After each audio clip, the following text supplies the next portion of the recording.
প্রত্যেকটি প্রক্রিয়া ছিল এক একটি আব্বার ফাহাদকে বিভিন্ন প্রক্রিয়া নির্যাতন করার, নিপীড়ন করার এক একটি প্রক্রিয়া। এই গণরুমগুলো ব্যবহার করা হতো শিক্ষার্থীদের দাস বানানোর জায়গা রূপে।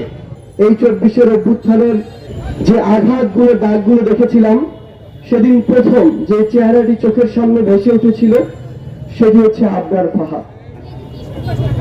বিগত 16 বছরে ফ্যাসিস্ট আওয়ামী লীগ সরকার এই বাংলাদেশে কিভাবে ছাত্রলীগকে দিয়ে, যুবলীগকে দিয়ে আর আওয়ামী লীগকে দিয়ে, কিংবা নাম না জানে এরকম অসংখ্য লীগকে দিয়ে এই দেশের মানুষকে শোষণ করেছে, নিপীড়ন করেছে, অত্যাচার করেছে, ক্ষমতার অপব্যবহার করেছে, তার প্রত্যেকটি যে উজ্জ্বল দৃষ্টান্ত, সেই দৃষ্টান্তের প্রতীক হচ্ছে আবরার ফাহাদ। যখন থেকে আমরা এই আবরার ফাহাদকে হারিয়েছি, তখন থেকে এই চিত্রগুলো, গল্পগুলো ওই বুয়েটে ছাত্রলীগ নিষিদ্ধের একটি প্রক্রিয়ার মধ্য দিয়ে আমরা বিভিন্নভাবে শুনতে থাকি।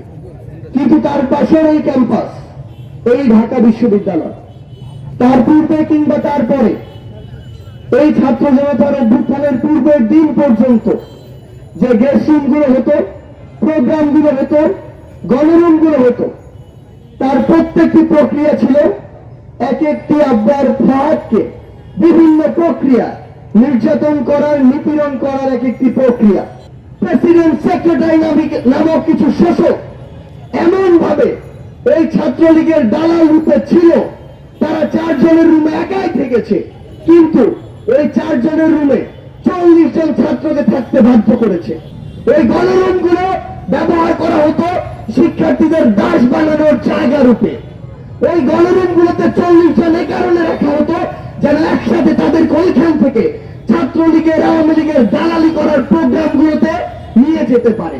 এই যে অসংখ্য জীবন দেওয়ার বিনিময়, আমার ভাই, আমাদের ভাই শহীদ আবরারের জীবনের বিনিময়, এই বাংলাদেশে ছাত্র জনতার অভ্যুত্থানের পরবর্তী নতুন একটি সময় এসেছে।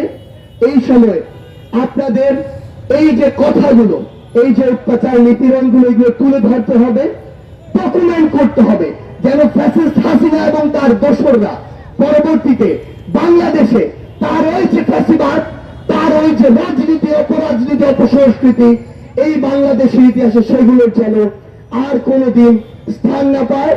শহীদ আবরার ভাই সহ আমাদের সকল শহীদ ভাইয়ের বিচার এই বাংলাদেশে যেন অতি দ্রুততম সময়ে বাস্তবায়ন হয়।